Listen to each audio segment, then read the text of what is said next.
বাংলা চলচ্চিত্রের ইতিহাসে এক অবিস্মরণীয় নাম মহানায়ক উত্তম কুমার। তাহার অভিনয়, ব্যক্তিত্ব আর পর্দার উপস্থিতি আজও বাঙালির হৃদয় আমলিন।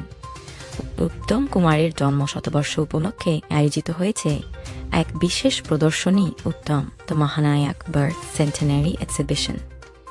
এই প্রদর্শনীতে তুলে ধরা হয়েছে মহানায়কের অভিনয় জীবনের নানা স্মৃতিমূল সিনেমার পোস্টার, প্রচার সামগ্রী এবং বাংলা চলচ্চিত্রের সোনালী সময়ের নানা অমূল্য সংগ্রহ। পুরোনো পোস্টার আর ছবির প্রতিটি ফ্রেম যেন ফিরিয়ে নিয়ে যায় সেই স্বর্ণযুগে, যখন উত্তম সুচিত্রার জুটি ছিল বাঙালির আবেগের অন্যতম নাম। এই বিশেষ সংগ্রহ ও প্রদর্শনীর কিউরেশন করেছেন সুদীপ্ত চন্দ। শুধু একটি প্রদর্শনী নয়, এটি যেন মহানায়ক উত্তম কুমারের প্রতি ভালোবাসা, শ্রদ্ধা এবং বাংলা সিনেমার গৌরবময় ইতিহাসকে নতুন প্রজন্মের সামনে তুলে ধরার এক অনন্য প্রয়াস। উত্তম কুমার ছিলেন, আছেন এবং থাকবেন বাঙালির হৃদয়ের চিরন্তন মহানায়ক।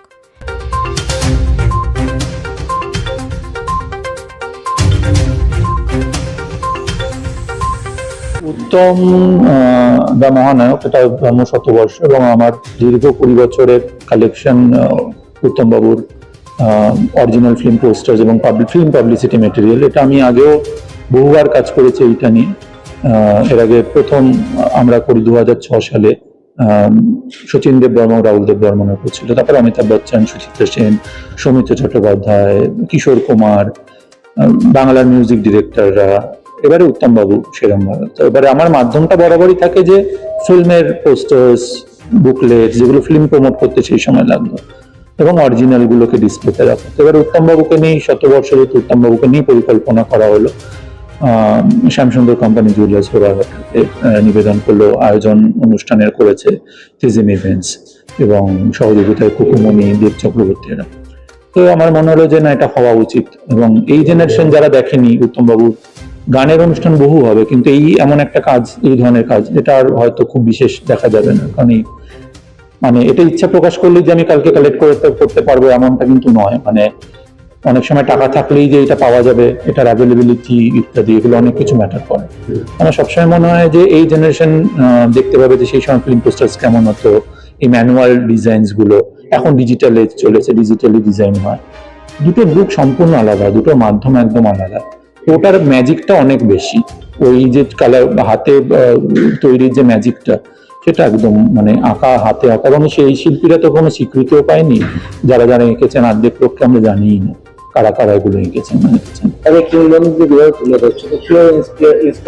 ইন্সপিরেশন ওদের কাজে, যে যেমন করেছে। কখন অমিতাভ বচ্চন হলো, অমিতাভ বচ্চন তার কাজ দিয়ে ইন্সপায়ার করেছেন। উত্তম বাবু, রাহুল দেব বর্মন, কিশোর কুমার, তারা। কবে থেকে শুরু হয়েছে আমার কাজ? এই ধরনের আমার কালেকশন শুরু 20 বছর প্লাস, এক্সিবিশনের 20 বছর। অরিজিনাল পোস্টার যারা প্রেজেন্ট করেছেন তাদেরকে যে এটা তো একটা এত বছরের, যে মানুষটা আজ থেকে 46 বছর আগে শুরু করতো,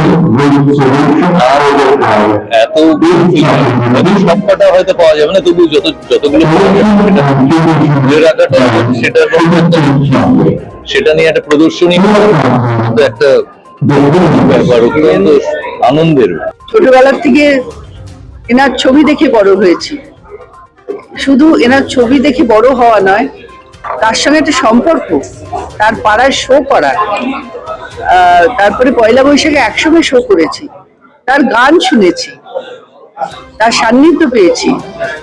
ন্যাচুরালি আমার হয়তো ঈশ্বরের কৃপা যে এতটা সময় ওনাকে আমি দেখতে পেয়েছি। স্মৃতি রোমন্থন অনেক সময় যেমন অম্লমধুর হয়, আবার কখনো কখনো বেদনা হয়। আমার বেদনা হচ্ছে যে কাজ করতে পারলাম না ওনার সঙ্গে, এটাই আমার একটা বেদনা। এই যন্ত্রণা সারা জীবন থাকবে। স্মৃতি যদি মধুর বলেন, একসঙ্গে শো করা, তার গান শোনা, কে শুনতে পেয়েছে বলুন? তার কোলে ওঠা কে পেরেছে? আমি পেরেছি, ঈশ্বরের কৃপা। ফলো করুন নাও অনলাইন। নাও অনলাইন, সঠিক খবর তুলে ধরুন।